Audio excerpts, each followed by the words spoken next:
ஏழாம் தூதனின் மறுபதிப்பு எண் 1657, வருஷம் 1894, ஜூன் மாதம். பாடத்தின் தலைப்பு பஸ்கா ஏற்படுத்தப்பட்டது. வசனம் யாத்திராகமம் 12ஆம் அதிகாரம் 1 முதல் 14 வசனங்கள். நம்முடைய பஸ்காவாகிய கிறிஸ்து நமக்காக பலியிடப்பட்டிருக்கிறாரே. 1 கொரிந்தியர் 5ஆம் அதிகாரம் 7ஆம் வசனம். பஸ்கா என்ற வார்த்தையானது கடந்து போகுதலை அல்லது உபத்திரவத்திலிருந்து கடாட்சிக்கப்படுதலை குறிக்கின்றதாய் இருக்கின்றது.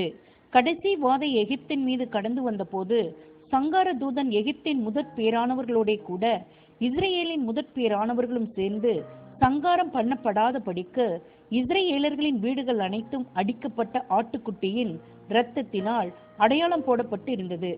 இந்த முதற் பேரானவர்கள் பிற்பாடு மோசேயினுடைய லேவி எனும் ஆசாரிய கோத்திரத்தினால் அடையாளப்படுத்தப்பட்டனர் மற்றும் இந்த ஆசாரியத்துவத்தின் மூலமாகவே இஸ்ரேல் முழுவதும் தேவனுடன் உடன்படிக்கை உறவுக்குள் கொண்டு வரப்பட்டார்கள். யாத்திராகமம் 13ஆம் அதிகாரம் 2ஆம் வசனம் மற்றும் எண்ணாகமம் 3ஆம் அதிகாரம் 11 முதல் 13 வசனங்கள். சுவிசேஷ யுக சபையானது இதற்கான நிஜமாக காணப்படுகின்றது.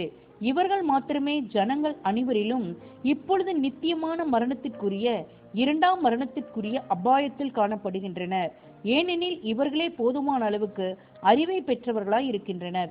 அதாவது இவ்வறிவை இவர்கள் ஒருவேளை புறக்கணித்தாலோ தவறாய் பயன்படுத்தினாலோ இரண்டாம் மரணத்திற்குள்ளாக தீர்க்கப்படும் அளவுக்கு போதுமான அறிவை பெற்றவர்களாய் இருக்கின்றனர்.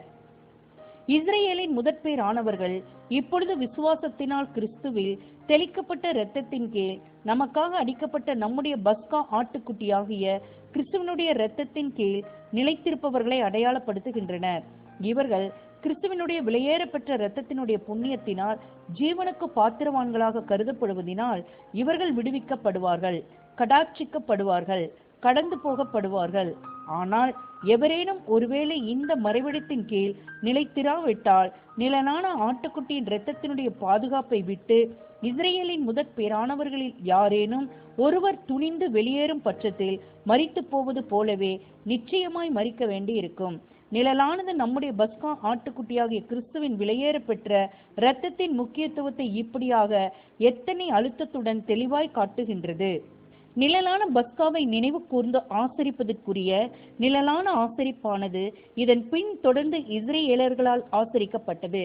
இதை நமது கர்த்தரும் அவருடைய சீசர்களும் அனைத்து யூதர்களும் செய்ய வேண்டியது போன்று நீசான் மாதம் 14ஆம் தேதியில் ஆசரித்தார்கள்.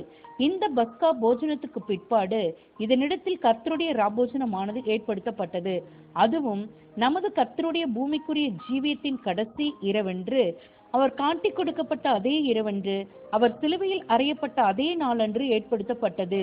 யூதர்களுடைய நாளானது சூரியன் மறைவுக்கு பின்னான மாலை வேளையில் துவங்குகின்றதா இருக்கின்றது. பஸ்காவானது யூதர்களுக்கு எப்படியாக காணப்பட்டதோ அப்படியே இந்த வருடாந்திர நினைவு கூறுதலும் கூட கிறிஸ்துவின் பின்னடியார்களுக்கு காணப்பட வேண்டும். இவர்கள் கிறிஸ்து இயேசுவை தங்களது ஆட்டுக்குட்டி என பார்க்க வேண்டும் மற்றும் அவரது விலையேறப்பெற்ற இரத்தத்தின் மூலமான தங்களது நீதிமான் ஆக்கப்படுதலில் கலிகூற வேண்டும். இஸ்ரேலர்கள் செய்தது போன்று இவர்களும் அதை வருடந்தோறும் ஆசரித்திட வேண்டும். ஆனாலும் நிழலில் காரியமாக இராமல் மாறாக நிஜத்தினுடைய நினைவு கூறுதலாக இப்பொழுது இவர்கள் ஆசரித்திட வேண்டும். அவர் கொப்பான சாயலில் மரணத்திலிருந்து முழுமையாக விடுவிக்கப்படுவது வரையிலும் பஸ்கா காலங்கள் வரும்போதெல்லாம் நம்முடைய பஸ்காவாகிய கிறிஸ்து நமக்காக பலியிடப்பட்டிருக்கின்றபடியால் பண்டிகையை ஆசரிக்க கடவோம். ஆமென். கவிதை. தலைப்பு உனக்கு முன்பாக. உனக்கு முன்பாக அவமானத்தின் பாதையில் தனித்து பயணித்தாரே, அடிகள் தன்னை தலைப்பணிந்து ஏற்றுக்கொண்டாரே, ஆழ்ந்த துக்கம், வலி, வேதனை எப்படி இருக்கும் என்பதையும் அறிவாரே, முடிவில்லா உபத்திரவங்களை நீடிய பொறுமையுடன் சகிப்பதை அவர் அறிவாரே, மரணத்தின் ஆழமான பாத்திரத்திலுள்ள கசப்பனைத்தையும் பருகிற்றாரே, அவருக்கென்று ஒரு துளி இரத்தத்தையும் வைத்துக் கொள்ளவில்லையே, எல்லா இரத்தத்தையும் நம்மை மீட்டெடுக்கவே சிந்திவிட்டாரே, ஒளியின் ராஜ்யத்தில் உன்னை மகிமைக்கு கொண்டு வரவே, உனக்காகவே உனக்கு முன்பே அவர் போரிலே வெற்றி சிறந்தாரே. Songs of the Nightingale.